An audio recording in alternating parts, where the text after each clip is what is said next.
Hello, everyone, and welcome to the RC Plane Lab podcast. I'm Ron. I'm Tom. So last week we talked about our duelists. We did. And how expensive they were. Yeah, that was shocking. You really shocked me compared Yeah. to what I spent. But that kind of got us thinking about, how do you do things and not have it be quite so expensive?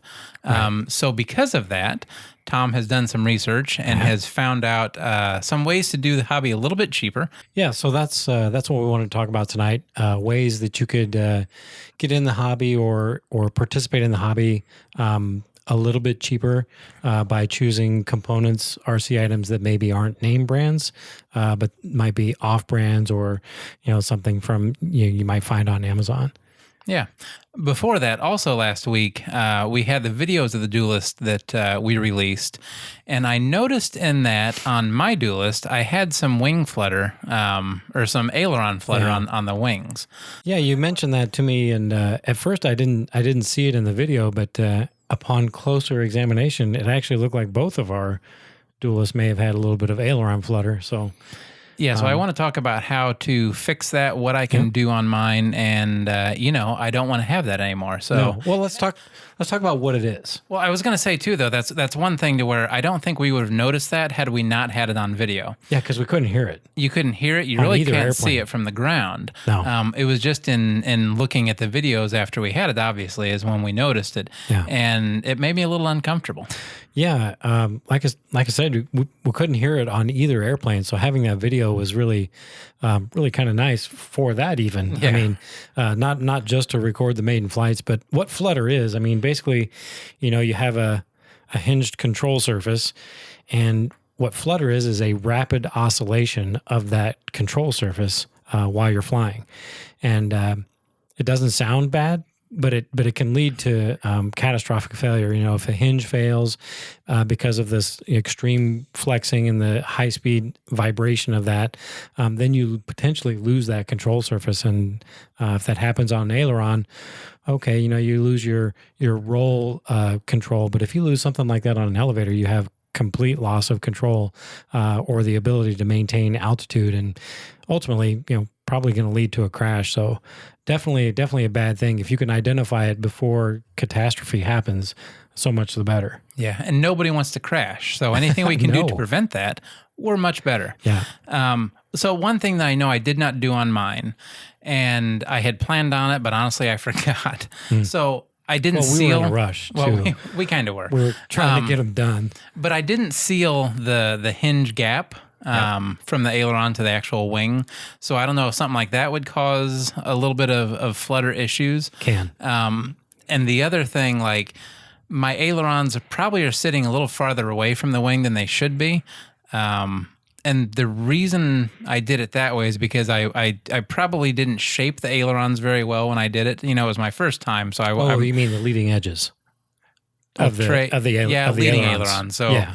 the thicker part of the aileron. Yep. So you could get the travel you wanted. Right. Yep. So when I shaped that, I probably didn't do it correctly. So in order to get the travel I was going for, I kind of had to move the aileron a little farther away than I should have. And that probably, that is the reason that the gap is so big. Because I know your gap is a lot smaller than mine. Yeah, but it's not perfect.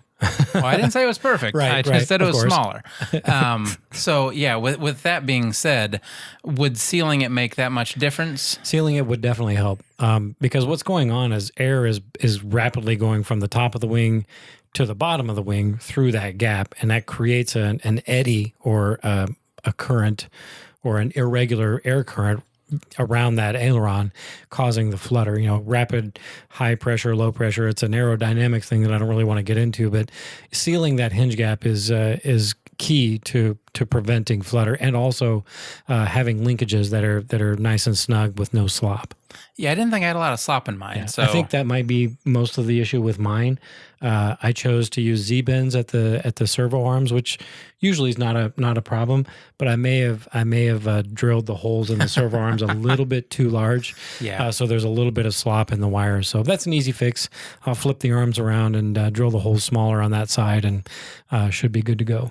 like with yours, how many hinges did you use? I have 5 hinges on each aileron. Okay, so do I then. So Yeah. it's not like and I went put, with the Robart pinned hinges, which are the pinned. You know, the joint where they flex is got a metal, like a no kidding, a metal pin in there. So I chose those because they're strong. But yeah, I was not expecting the flutter. So yeah, I'm gonna have to seal my hinge gap and tighten up the control rods. Yeah, so I just use the CA hinges on mine. It was so much easier to do it that way. Yeah, CA hinges are nice. They've been around forever, so I figured it was good enough not to use them. Yeah, so that's it. So just fill the gap, and that should be enough. You think? Yep. Seal the gap and make sure the linkages are nice and tight, and you should be fine. Then we will do that and try it again some other time, and hopefully that fixes everything. Yeah. Luckily, we didn't see any flutter on the elevator on either airplane, so that's a good thing. And that was a little farther away, though. It's kind of hard to see, I think. Well, the elevators are wider also, so I would think that we probably would have heard, at least on your airplane, we would have heard any kind of flutter. Yeah. But the ailerons on these airplanes are pretty thin, honestly. They are. So they're what, an inch? Yeah, I think they're right at an inch. Yeah, wide. So, yeah. So yeah, seal the hinge caps and tighten up the linkages, and that'll fix that issue. And so then, does a bigger surface, like a deeper surface, make a difference in how much flutter you can get? Because like on my elevator and my rudder, it's a lot bigger than yours. Yeah. The size matters. So is bigger better or is bigger worse? Well, I mean, depends on who you ask. You know, some people would say bigger is better. So is bigger more prone to give you flutter? Yes. Oh, really? Yeah. I kind of would have thought the opposite of that. Well, in my experience, the especially with ailerons, a wider aileron. I had an airplane. It's been some time back. It was a Katana. No. I'm sorry. I don't mean wider. I mean like the actual depth. So like on a rudder and on an elevator, you know, like mine are quite a bit bigger than yours. Yes. So the bigger, the longer they are. Yeah. That's what I'm talking about. I'm sorry. Okay. Yeah. So I didn't mean to cut you off. My bad. No, that's okay. So like on this old Katana 50 I had, which was a hanger, had really, really deep or wide ailerons. It was designed for 3D flying. And I remember the first flight on that, both ailerons fluttered, and one of them fluttered to the point where it actually broke the control horn that was bolted to the aileron. Mostly because of the width of these things were just so enormous. When you gained any kind of airspeed, the flutter, because they were so much deeper and therefore heavier, the oscillations were that much more extreme. So I think a wider control or a deeper control surface is probably going to be more prone to flutter and certainly be more prone to the damaging effects of it. And like I said, I would have thought that to be the opposite way because there's more mass, so it moves slower. Yeah, but more mass is more, mass changing directions quickly. So that's quite a severe shock to the system. So I am so glad I didn't think about flutter before we actually made those because that would have been another thing on my mind to worry about. So that didn't even cross my mind to that's a good even thing. worry about that. But on your airplane, though, like I said, we didn't hear it. So any flutter that may have happened, I think, was minimal. And it really looked like when I noticed it was on lower speed passes. When we did the higher speed passes, I didn't see anything on the video. Yeah. So it's weird. I don't know. I'm still not 100% convinced that it's not some weird photo video anomaly. Thingy. Yeah. But anyway, it didn't do any damage. Like usually a telltale sign of flutter is you can usually see some kind of wear either in the servo arm or the control horn, elongation of the hole, maybe where the clevis goes through or anything like. But we didn't see anything like that. So yeah. Anyway, So not it's a good bad enough for idea now. to seal the gap I will definitely do that before I fly it and again. call it good.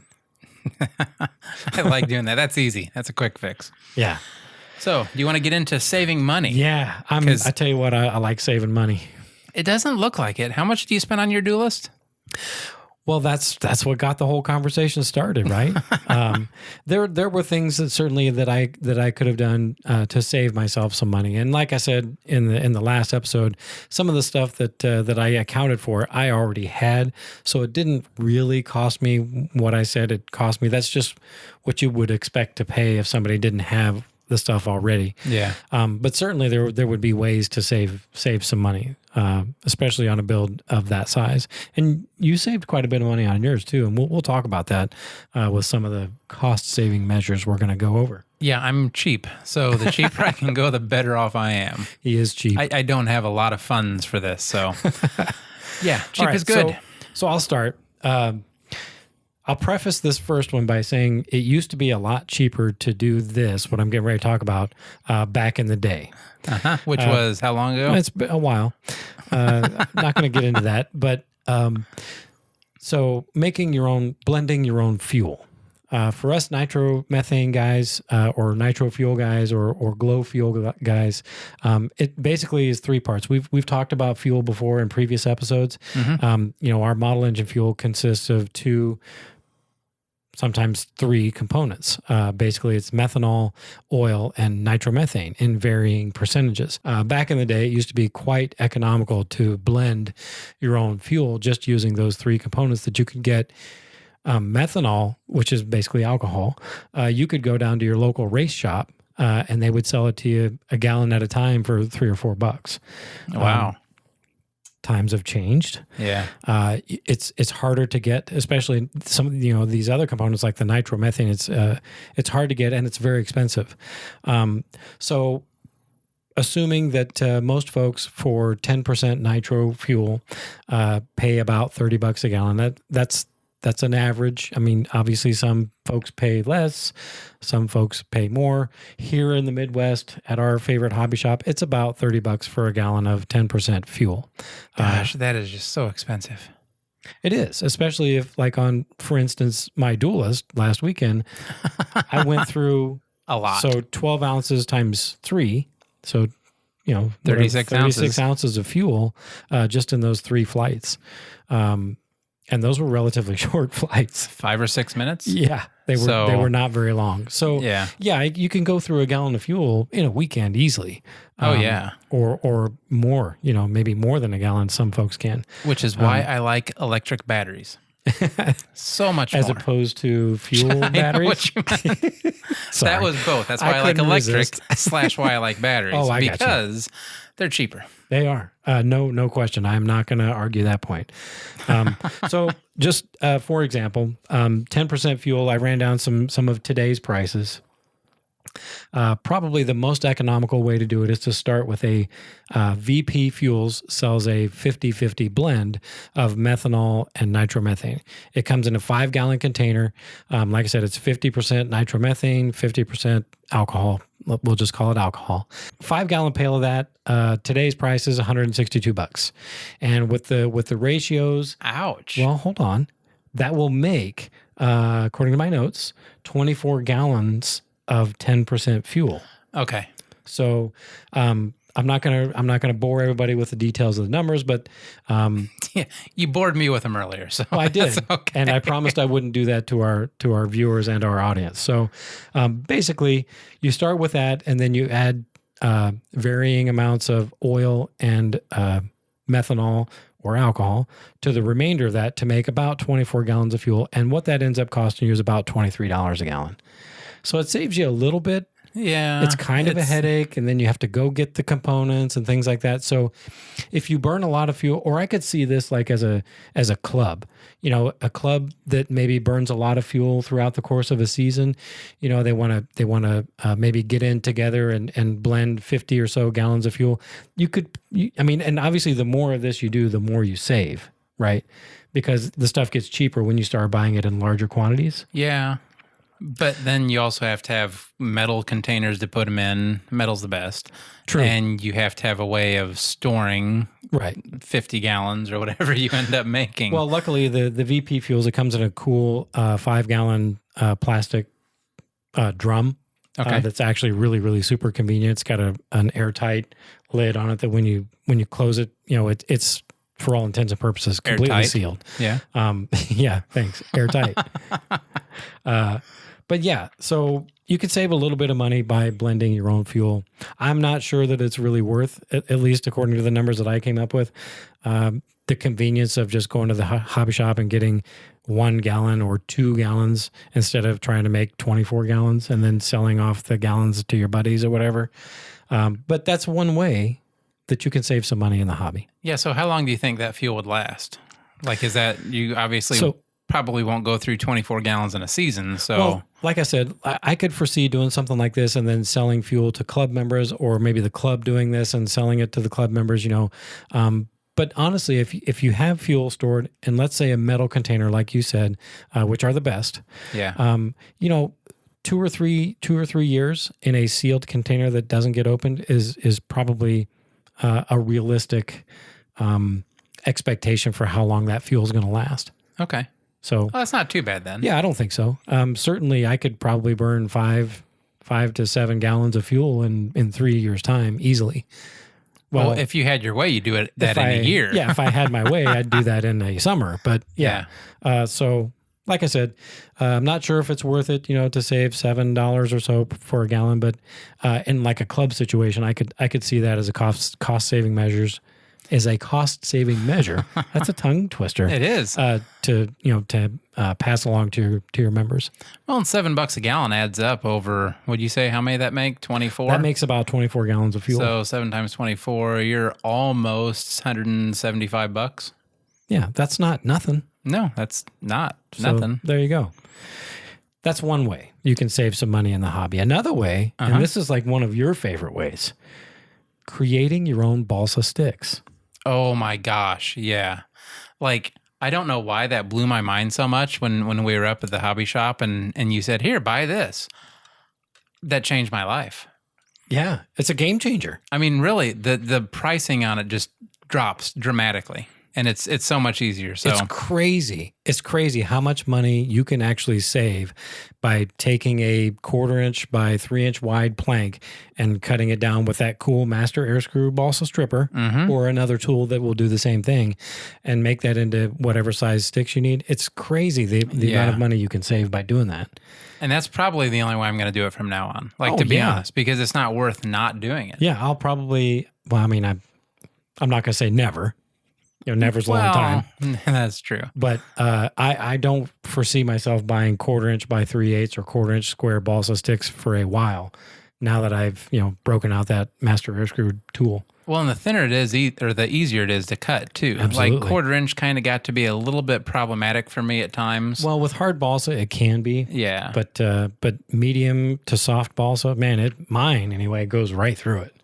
Oh yeah, definitely. With a fresh blade, man. Like I said, 1/4 inch got a little bit more hinky because for some reason I don't know if I was doing it wrong or what. But did you say hinky? Hinky? What is it? What is hinky? Got a little bit. Is that a word? And I don't know. It is because I used it. Is that got like a little wonky? bit. Is it kind of the same thing as wonky? Maybe that's what I meant. I don't remember. I've heard hinky before, but I don't know what it means. It got a little bit difficult. It got a little bit off 90 degrees. Okay, yeah. So there were a couple of them to where, and it wasn't terrible, but like it wasn't a completely square stick. Oh, so I gotcha. that's something to kind of take into consideration too. But like I said, thinner ones were no problem. It was just the thick ones, 1/4 inch and so. But like, it was still cheaper to throw away a couple of those if I really messed them up for than sure. it was to buy it as sticks. Yeah. And really the biggest problem I had too is when you get to the end, for some reason, I'd always kind of like get to the very end and kind of go off just a little bit. And I did that too. Like, well, good. I do that, especially on the 1/4 inch stuff. But but like you said, I mean, how often do I use a full 36 inch length of 1/4 inch by 1/4 inch? Rarely. Not often. And if I need something that precise, I'll just be more careful. Yeah. With the tool. So I thought you were going to say buy a stick. I'm glad you didn't. No, heavens no. So as an example, I ran some numbers. So I'll use SIG prices because I like SIG balsa. Look at this. You're the numbers guy today. Yeah. I like it. That's awesome. That's switching it up a little bit. Yeah, you go, girl. That was me giving Ron a look, by the way. SIG sells 1/4 inch square sticks by 36 inch for 75 cents each. That doesn't sound expensive. No, it doesn't. SIG also sells a 1/4 inch by 3 inch wide sheet or plank for $3.63. That sounds like a lot more than 75 cents.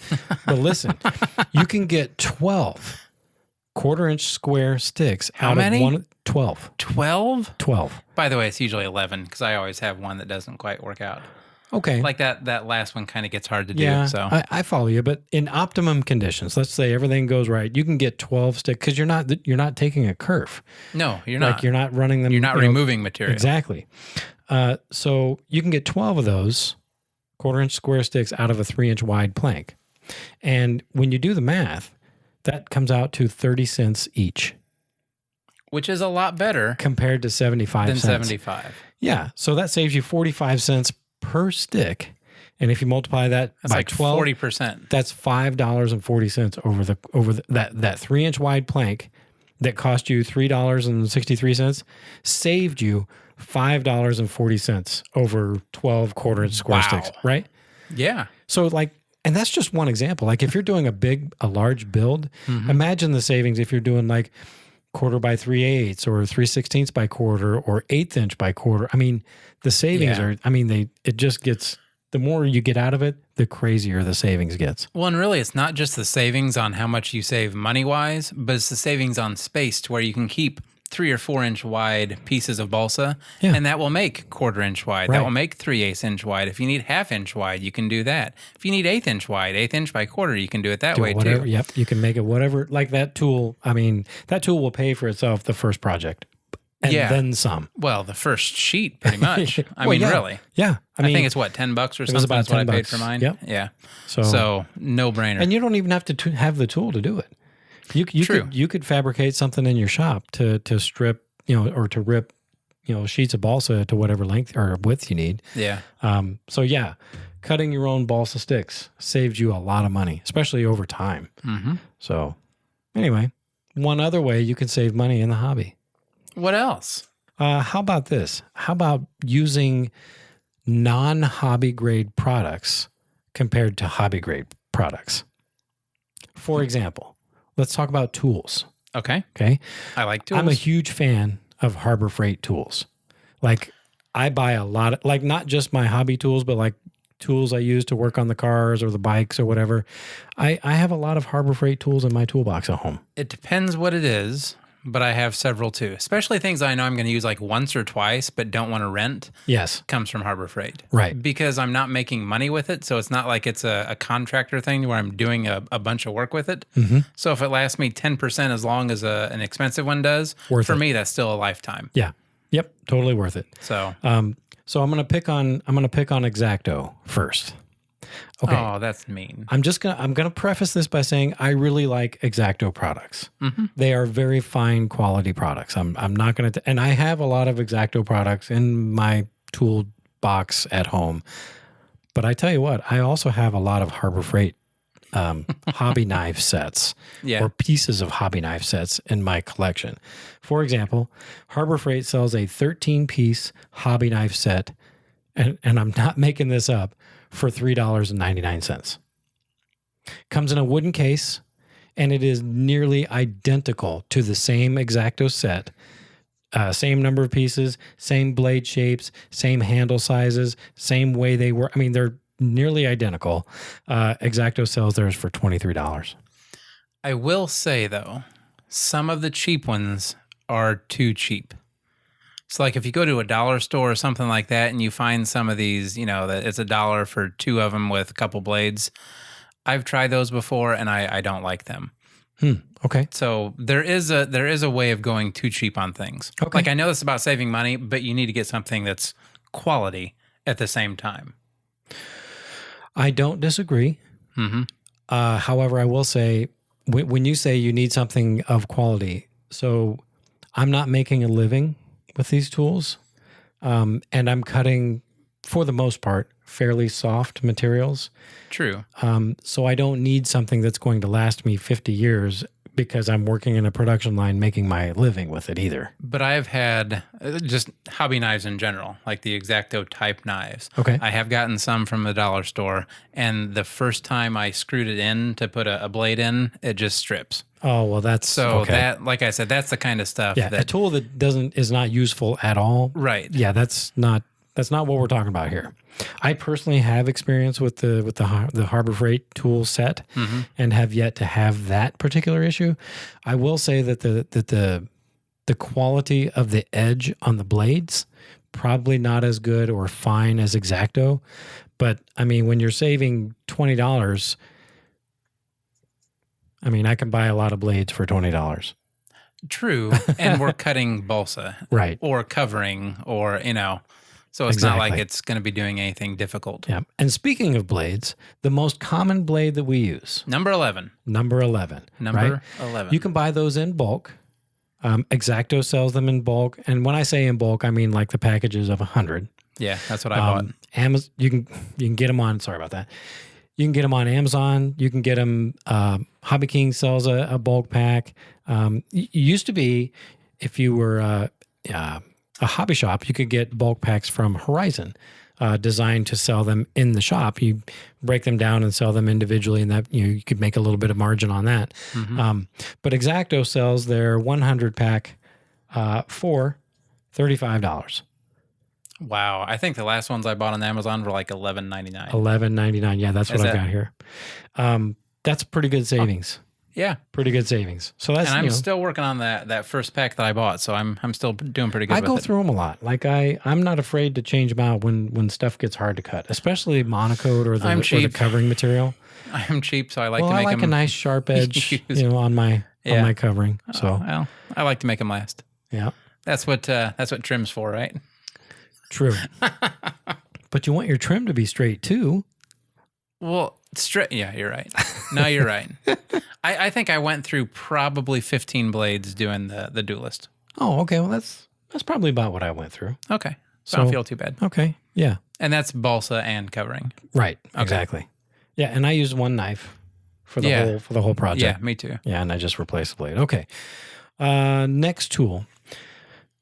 This tool, every model builder should have Okay. in their tool box or on their workbench or whatever. And I that's, didn't realize, by the way, this was going to be a tool episode. well, it's not. It's Okay. not a tool episode, but we're talking about ways to save money, and this is one other way. So the standard by which all multi-tools are measured, the Dremel 3000. Model number 3000. It's been called a few things over the years, but the most current incarnation is the model 3000. And it does it all, right? It's the AC/DC one with variable speed. It has the finger chuck on it, so you don't have to have the tool to tighten the bit, all that kind of stuff. What do you mean AC/DC? I'm sorry, it's AC, the corded one you plug into the wall. I'm Okay. so used to saying AC/DC because chargers, when we're shopping for chargers, we always want the AC/DC one so we can use it either at the field or at the car. Sorry. Anyway, the corded Dremel Model 3000 that does it all. We use it for everything. I found it as cheap as, say, $50 online. Okay. That doesn't sound bad. I mean, for a tool that you're going to use over and over for many different things, you're going to use it. I mean, I use it for, cutting drywall, or, with a rotary cutter, or sharpening my lawnmower blades, or cutting wire. You sharpen your lawnmower blades with it? Well, yeah. I use an angle grinder. Oh, I just think they work a lot better. that probably does work better. So how long does it take you a long time then to do it with a little Dremel? 10 minutes, maybe. That's a lot longer. Okay. I'm done in a couple minutes. Anyway, Oh, that's okay. Well, that's maybe fine. I'll use my angle grinder. But anyway, you can use Dremel would. for anything. So $50 for their Model 3000 kit. It's basically the tool and a few cutting, grinding accessories. Yeah, cutting wheels and a and little, like a blow sanding molded disc. pouch or whatever. Mhm. So Harbor Freight, again, to the rescue. They sell a similar kit. It's made by Chicago Electric. That's their house brand. Yeah. Excuse me. They sell one that is actually same setup. It's plug. It's a corded one, so it's AC, 110 volts, with variable speed, the finger chuck. But the Harbor Freight one has an ergonomic grip. So it's actually, instead of just being a straight tool, it actually has kind of a bend at the end where you would grip it, kind of like a pistol grip, Okay. but not quite as much of an angle. It's just a slight angle. Yeah. Anyway, it's very ergonomic, and it's really easy to use. And it comes with, I think, their kit comes with, if I recall, 25 bits in the kit. Now, I will say the Harbor Freight bits, Kind of leaves a little I bit would- desired. I would, especially the grinding stones, usually Yeah. they're not true. So they vibrate like a son of a gun when you turn them on. But anyway, you can buy that kit at Harbor Freight for $23. That's less than half of the Dremel tool. Now, granted, you may have to replace some of the grinding stones with some quality stones or maybe a cutting wheel, but that's still quite a bit of savings. And I personally own one of these things and I love it. I would stick with Dremel. Like on that one, I really would. Why is that? I have had some issues with Chicago Electric Tools before. And yeah, I know you could have one break and buy another one and then still be at the same price. But I just Actually, if you have one break, they'll give you a brand new one when you take it to the store. I didn't know that. Yeah.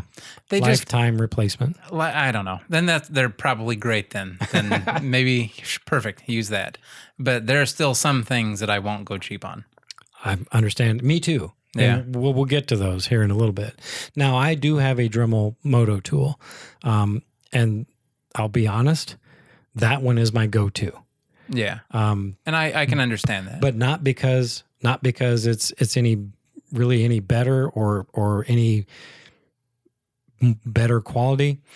It's just because that's the one I always go to. I don't know why. I have a Dremel and I have the Harbor Freight one, and they both sit on my I've got a shelf there by my building table, and for some reason the Dremel is the one I always grab. But you don't have to spend the $50 for a Dremel. If you need a rotary tool, the Harbor Freight one will get the job done just fine. So, and that saves you $27. $27. That's a lot you can save on, or you can spend on something else, like another airplane, like a receiver, or an engine. So Lowe's foam board. So this is another item you can use. I mean, it's a great construction material. I mean, I use it. I mean, I use it for a lot of things. I know you wanted to talk about it a little bit.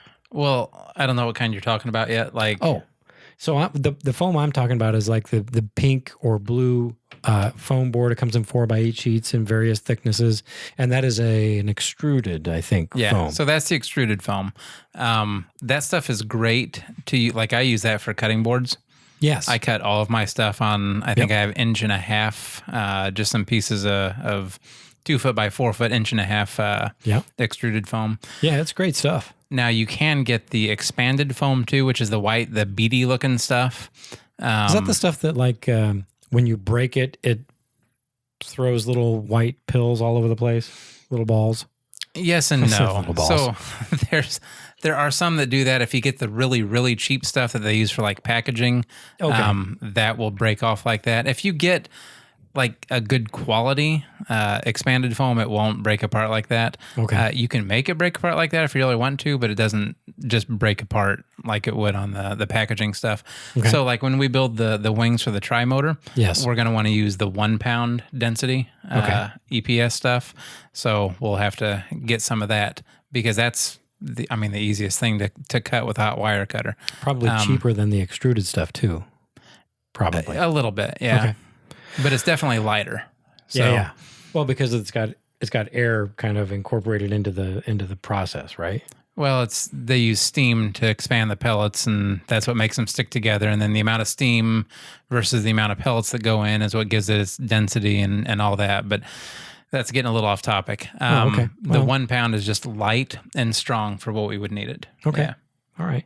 Well, the stuff I'm talking about is the extruded. It's a pretty dense, fairly heavy foam board that I get it at Lowe's. You can buy a 4x8 sheet of this stuff for about $40 for the 2 inch thickness. And you don't necessarily need 2 inch for a lot of things either. No, heavens no. And what I'm talking about here specifically next are stands. Like, so it's convenient to have a foam stand to put an airplane in when you're building it or working on it or whatever. And Robart makes one. Actually, Robart makes a couple of different stands. And those are excellent stands, by the way. I have 2, I think, of their little ones, and I think I have 2 of their big ones too. So I'm a huge fan of them. Yeah, I have one of the big ones. I like it. Yeah, and so they're very well engineered. And they're actually really not that expensive. But like if you have like a lot of airplanes and you don't want to store them on the gear, and why don't we want to store them on the gear, Ron? Oh, because it's going to make the wheels flat spots. Oh my gosh, flat spots. That's such a pet peeve of mine. Thanks for letting me answer, by the way. You asked me a question, you cut me off, but that's all right. I was setting myself up because it's such a pet peeve of mine. But yeah, I mean, it's so easy to prevent flat spots. I'm not going to, I'm going to get on my soapbox and then I'm going to get right back off. So don't let your airplane sit on the tires, please. Just a couple of little foam blocks with a hole in the center for the wheels to rest on. No flat spots. Okay, that's all I'm going to say about that. But you can make some really, really inexpensive stands out of this 4x8 sheet of foam from Lowe's. So if you have a lot of airplanes and you have space for the stands, I mean, I did the math. You can make, you can get 8 24 by 12 by 12 inch tall stands. And then you can cut the hole, in the uprights, to fit your fuselage just right. You can get 8 of those out of a 4x8 sheet of that foam. That works out to $6 each. $6 for an airplane stand. And what's a Robart one cost? Yeah, the smallest one from Robart is $17.50. And what's the big one? The big one I think is $29.99. Wow, that's the one I have. Yeah, I didn't. That's a big difference. That's quite a saving, especially if you have a lot of airplanes and if you're like me, you don't like for them to sit on their gear. You can make stands, or better yet. But hold on, those aren't 2 inch thick though. The Robart ones ones are not 2 inch thick. You could probably get away with inch or inch and a half even. Yeah, you can, and that would be a lot cheaper even. But I like the thicker, thickness. The thicker thickness. Okay. I like the thicker ones because they're a little bit more solid, especially for like a nitro airplane or an airplane that's up there around the 8-pound range or heavier. The thicker it is, the more stable it's going to be. Yeah, true. Yeah. So yeah, if you got some leftover dowels or some PVC pipe, pin the ends of it, glue it together, and you got a really nice stand. And if you really fancy, you can kind of hollow out the center of it to put tools in and things like that. Create cavities if you want, like to tool slide pockets. Yeah, exactly. All kinds of things you can make with this stuff to save yourself some money. So yeah, stands. Cool. And I didn't do the math, but you can get like 40 or 50 pair of chocks, like wheel chocks to rest your airplanes on so they don't get flat spots out of a sheet of this. And I did actually look up, let's see, where did I find that? Oh, here it is. So there's a company, Sullivan actually sells them, and I think they're called Macy's Magic Wheel Chalks or something like that. They're aluminum, really, really high quality, nice stuff. They key into the axle on your gear, so there's no weight on the tires whatsoever. But these things are, let's see here, $25 for a pair of these things. Wow. Now they're really nice. And especially if you got like big airplanes, big heavy airplanes, that's kind of probably what you'd want to use. But if you're on a budget. But if you're on a budget, then I mean, yeah. You double layer a couple of these things for bigger airplanes and cut a hole in the center of it. And for the tire, I mean, you can get a pair of these and I think it comes out to I think I did the math, 25 cents for a pair of them. Yeah. From $25 to 25 cents. That's a 100-fold difference. So there you go. Yeah. And then, like you said, you can use it as a cutting board, which I went ahead and did the math on that too. So I found, Hobby Lobby, that's another place I like to go to get stuff, especially if I'm like in a hurry and, because we don't have a hobby shop here in town. Yeah. Sometimes I need a piece of balsa or I need a piece of basswood or a piece of basswood or basswood crystal. So sometimes I'll get that sort of thing at Hobby Lobby, and you can get quality glues there too. Like you can get Type Bond there. You can get, I've actually seen the SIG yellow glue there before. At any rate, Hobby Lobby sells a self-healing cutting mat. Okay. And it's 2 feet by 3 feet, and it's $35 for a 2 foot expensive by 3 foot self-healing cutting mat. And I have one, and it is great for cutting monocoat, things like that on. But you know what else is good for cutting monocoat on? Foam. A 1.5 inch thick piece of foam board. So here's my problem, like with the self-healing mats, because I've got one too. It sounds awesome being self-healing and all, but it's still like I have more problems cutting stuff on that after I use it a lot. And why is that? Because you can still feel the ridges from where you cut. So it's still disposable. Yes, absolutely true. That's not going to last you forever. Nope. Foam also is disposable, but it's a lot cheaper. So much cheaper. And that's why, and you can use both sides of it. Yeah, like exactly. the mats are single-sided too. Yeah, flip it over when it's really beat up. So at Lowe's, you can get the 1 inch thick 4x8 sheet for $13. That's not bad. And you can get 5 of those cutting mats out of one of those. Do you know how much that is per cutting mat? $2.60. $260. There you go. $2.16 Okay. compared to $35. It's a lot better. So there's a way to save some money in the hobby also. What else? Let's move on. Oh gosh. This is a somewhat controversial topic. Ooh, I like controversy. What do you got? So using hobby grade products that are not brand name. Depending on that, I have no problem with it. So what I'm talking about specifically here is stuff that you can get on, for example, Amazon, AliExpress, Hobby King, places like that. These products are more than likely made, overseas. But What isn't, by the way? right, to be honest, a lot of our products are made overseas. Yeah. So when somebody tells me, "Oh, it's made in China," that doesn't really bother me because No. a lot of stuff is made over there, and there's a lot of quality stuff that comes here from there. Yeah, Would you agree? I would agree. Okay. Like most of the Spectrum stuff, I think, comes from there anyway, doesn't it? Either that or Taiwan. Oh, okay. Yeah, but yeah, still. So I'm going to start with one of my favorite non-brand name products that I've only really discovered recently. Okay. I call it China Coat, but it's also called New Cover. I think New cover comes from Value Hobby, okay, and I know that because that's what I used on the Duelist, okay. and I love it. By the way, I do too. I bought some China Coat. I don't even remember where I got it from. And obviously it wasn't called China Coat. I think it was actually labeled New Cover, I think, okay. when I got it. But it was a cheap alternative to Monocoat. And I used it on that little Cloud Dancer project. And then I used a fair amount of it on my Duelist. And man, I love it. And you want to know what I really love about it? The price? The price. So like I have a few scrap rolls of Monocoat and Ultra Coat, whatever, sitting back there. I really am just thinking about giving it to you because I have no use for it. Like I'll it's not add enough it to my collection. There you go. It's not enough for me to keep because I can't do like a full plane with it or anything. And I know I'm not going to replace it because it's so much more expensive. So you might as well take it. You can save the colors that you have for trim because here's the other thing about China Coat. It's compatible with Monocoat. Like you can use Monocoat over it. You can use it over Monocoat. It's awesome. What about Ultra Coat? Okay. So no.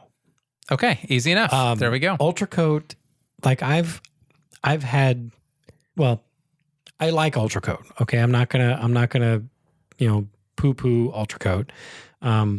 It's good quality stuff and I do like it. It's expensive.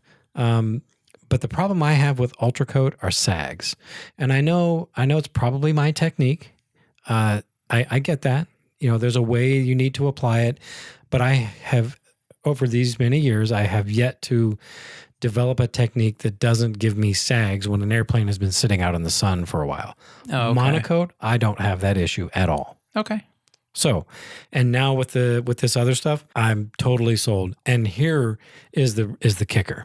So the new cover or the new coat, is it new cover or new coat?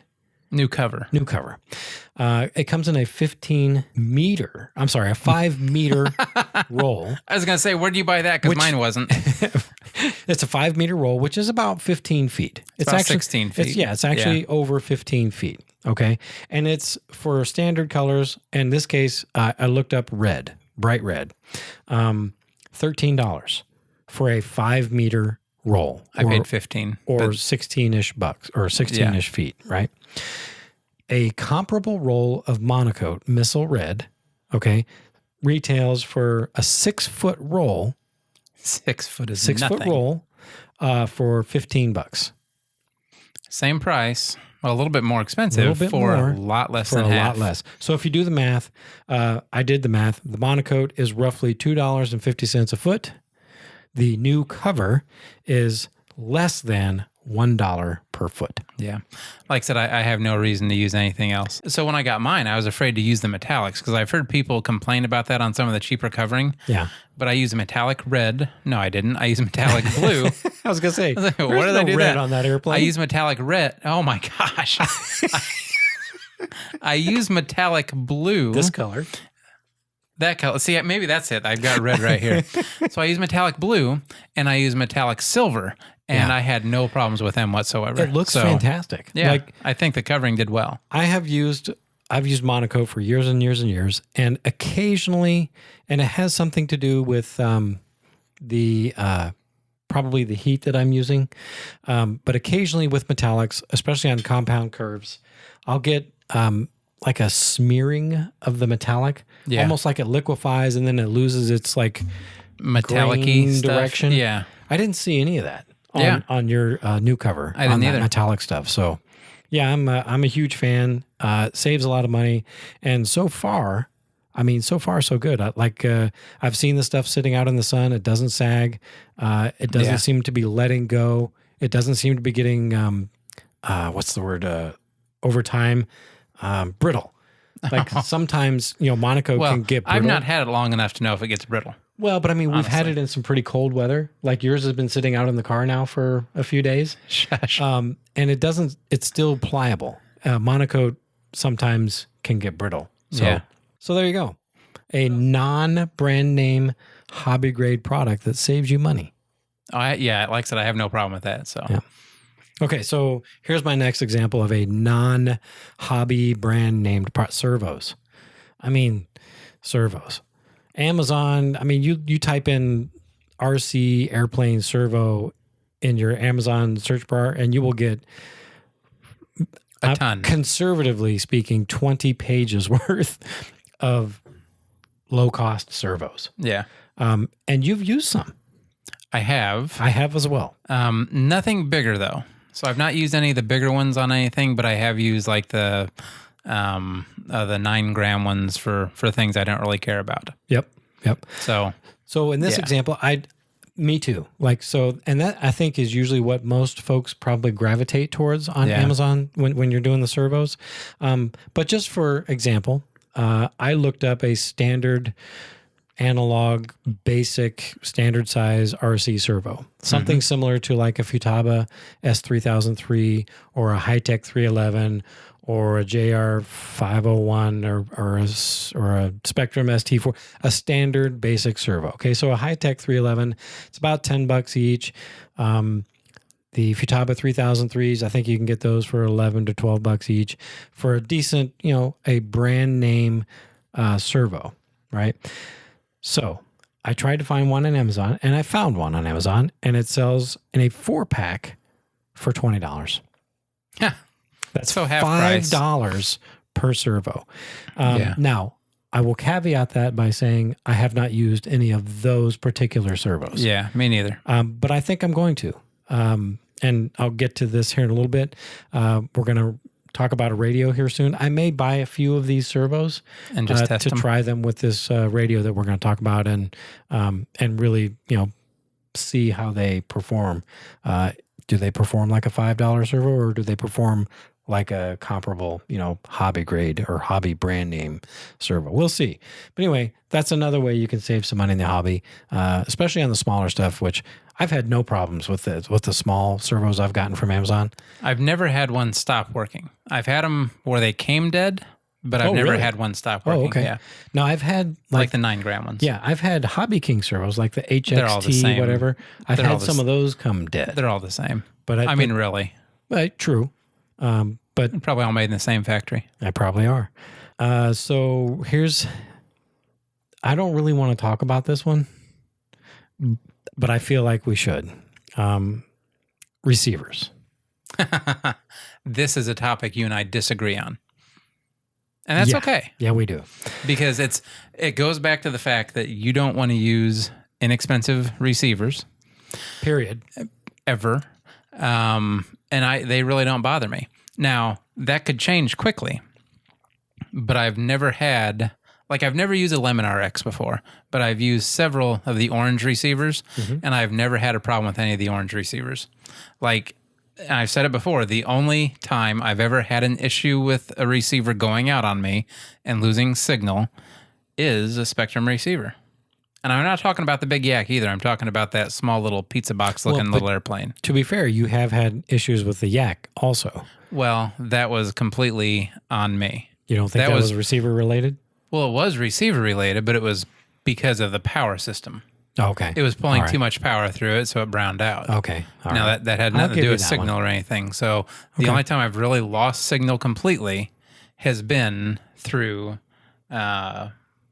Spectrum. Okay, so not a fan of non-brand name. Now I understand there are Spectrum knockoffs out there that aren't real Spectrums but have Spectrum labels. I'm aware of that. It's happening. So for my Spectrum equipment, I try to stick with Spectrum receivers, and I will buy them either from a hobby shop or from a trusted source that I know that is a Spectrum product and not a copycat product that has a Spectrum label on it. Okay. Yeah. I'll preface it. Now, the orange receivers you're talking about, I have had experience with a couple of those, and I have lost one really nice, in my opinion, airplane because of that receiver. Yeah, that was my airplane. It was that Seagull Extra. Great. I love that airplane. I did too. But I cheaped out and I put an orange receiver in it. No, I think that came from me too, actually, didn't it? Oh, it may have. It's been so long, I don't remember. I think so. And I did fly it for quite a while, actually. I flew it for probably at least a whole summer before I finally had the issue where it just locked up in flight. Yeah. And the crash was so devastating, I couldn't diagnose it because the receiver was literally in 3 pieces at the crash site. It's too bad we didn't have video of that one. Well, I still have the tail. I know. It's decorating my office at work. I know, but I want to see the video of the crash. But for saving money's sake, I ran the numbers. You can get a 6-channel orange receiver from Hobby King for $17. They have gone up Yes, they a have. lot. Yeah, $17. When I bought them, they were $5 a piece. You can get from Amazon a product called RC Mall. That's what's labeled on the receiver. A 6-channel Spectrum compatible receiver for $12.98. Oh, I didn't know that. Okay. I might need to try one of those. A Spectrum 6-channel sport receiver is $39.99. So That's what I got in the Duelist. $27 you can save by cheaping out and potentially risking your airplane to a non-branded receiver. It depends on your airplane. I mean, I'm going to say there are some that if you crash, I don't care. I understand. Like if we have some cheap profile foamies or something like that, then that's fine. So I think everything has its place. It does. I agree. Yeah. But receivers are one thing that I'm not gonna cheap out on. That's just me. Yeah. Foamies, stuff like that, probably no problem at all with that. But for me personally, I'm gonna stick to Spectrum receivers with my Spectrum radios. All right. So moving on to radios. Okay. Huge fan of Spectrum radios myself. Yeah. I have flown with Spectrum since Spectrum was Spectrum. Yeah, that's all I've ever used. And before Spectrum, I flew with JR. So I've been kind of brand loyal for quite some time. yeah. However, when Spectrum, they just announced this new NX6, I believe it is, to the tune of over $200 for a 6-channel radio, for a 6-channel sport radio. Then it got me thinking there's probably ways you can save money here. So I did some searching and I did some reading, and there's a product called Fly Sky. It's an off-brand. It's hobby grade. Yeah, I've heard of them. At any rate, Fly Sky makes a 6-channel radio for $48 on Amazon. That's a good price. And I read some of the reviews, and I liked it to the point where I actually ordered one. Yeah, and you can look for a review of that in a future a future video episode from us. And then I'm thinking, I'll thrash on it for a couple months, and then what do you think? Maybe early April we'll give it away to one of our patrons. Oh, that's a good idea. Yeah. So we'll think about that some, and we'll make that available. So if you're a patron, we'll randomly select one, and I'll mail it to you when we're done thrashing it. But anyway, I was so impressed with the stuff I read and the price that I went ahead and ordered one. Wow. Well, that's interesting. That says something because I've been Spectrum for a long time. Yeah. Well, I mean, it's good to test other things because Right. I don't know how that works either. So So We'll try it out. Had I ordered 2 6-channel radios, had I ordered a Spectrum and this FlySky, I would have saved $152 over the Spectrum radio by ordering just the FlySky. That's a big difference. So that's quite a savings. And does that too. come with a receiver too, or you got to get a receiver? It's a transmitter and receiver and the USB cord to program it, and I believe it came with a soft case. Wow. Yeah. Oh, that's going to be interesting. I can't wait to see it. Yeah, me too. I'm really excited actually. I haven't flown with anything other than Spectrum in such a long time. It'll be a new experience. It'll be exciting, and like I said, look for a review soon on that one. Heck, you might like it and buy yourself one. You never know. Again, after you give this one away. They make a 9-channel too. I'm just saying, a 10-channel rather. See, that would be nice because the 8 just doesn't seem like it's quite enough sometimes. Yep. Anyway. Okay.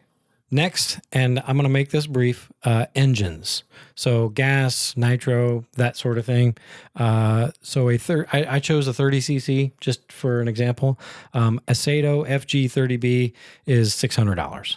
Yeah. So quality, right? Aceto engines, I'm a huge fan. 4-stroke sounds awesome. Yes. NGH, which is a Hobby King brand, sells a GF 30cc 4-stroke engine for the paltry sum of $347. $150 off. So, well, it saves you about $250, right? Oh, wait, what did you say the first one was? $599 minus Oh. $340. So $600 minus $350. My maths is There off. you go. $250 savings. Now, I cannot speak for the quality of NGH engines, but one of the other Hobby King brands, RCGF, I think it is. Mm-hmm. I have experience with one of those because that's what's on my little S-Box, and that thing runs fantastic. I have a I think it's a 15cc RCGF on my Super Skybolt. And it runs great, Yeah. or at least it did the last time we ran it. Yeah, I've never been a had a while. problem with it. But yeah. But yeah, there you go. The same story with electric motors.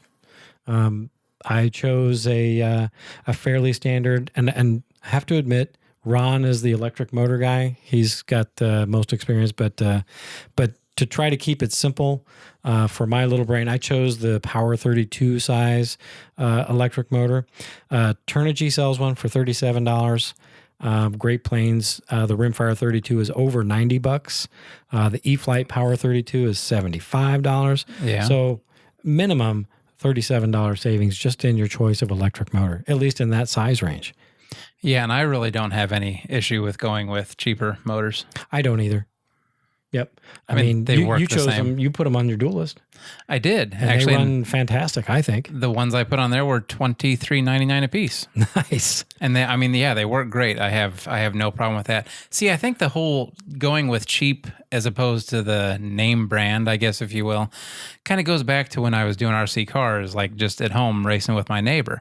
He had, what was it? The Traxxas Valenion? Yeah, I think that's Something. Valenion. Yeah, Yeah. it's a Traxxas branded brushless The expensive system. brushless system Yeah, on his yeah. car. Yeah, they and were expensive. Yeah, and I had the, I think it was Turnigy is who made mine. And our motors, I mean, they ran the same. Like I could not tell a difference. It's not like he had any more pull on me. He couldn't pull wheelies better than I could. He couldn't, he couldn't pull away from me. All about the wheelies. Oh, it's all about going fast. And his was no faster than mine was. However, the thing I liked about mine, so like he could replace the bearings in his motor when it went out, and they went out. I mean, we ran them hard, so mine would die just about the same amount of times that his would. Bearings go out, something would happen.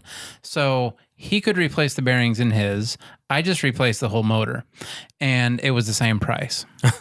I mean, So you replaced a whole motor for what it cost him to just put to do bearings bearings in his. Plus, he had to actually do the work to replace them. Well, I didn't have to do that. And he still had a motor that had all that time on it, and you had a brand new motor. Well, not only that, but when my motor died, which like I said, it wasn't often, but when my motor died, I would put a new one on because I always kept a spare, and we would just be ready to run again in 5 or 6 You minutes, didn't have to rebuild it. as opposed to being done for the day because he had to rebuild his. Yeah. So that's, like I said, going back on that, I've never had an issue with going cheap on that, Yep, especially I on don't- cars because you can't, fall out of the sky. Well, yeah, But that's true. You don't push these motors as hard as we do with cars. No, I don't think so. So Yeah, they so- should last a good long time. Yep. So batteries, That's another area where you can save some money. I like to buy my Nitro airplane receiver packs from Amazon. Their brand name Tenergy, I think is how you pronounce it. Energy. Yeah. I bought a couple of those. Yeah, and they're $12 Yeah. for a 6-volt, 2,000 milliamp, and I've had excellent results. I actually cycled one once, and it came out like 1,980 something milliamps. I mean, they're so you're really getting- they're decent, and I'm pretty sure the cells are probably the same cells that you get in the brand name packs like Dynamite and Onyx and what's the other Spectrum.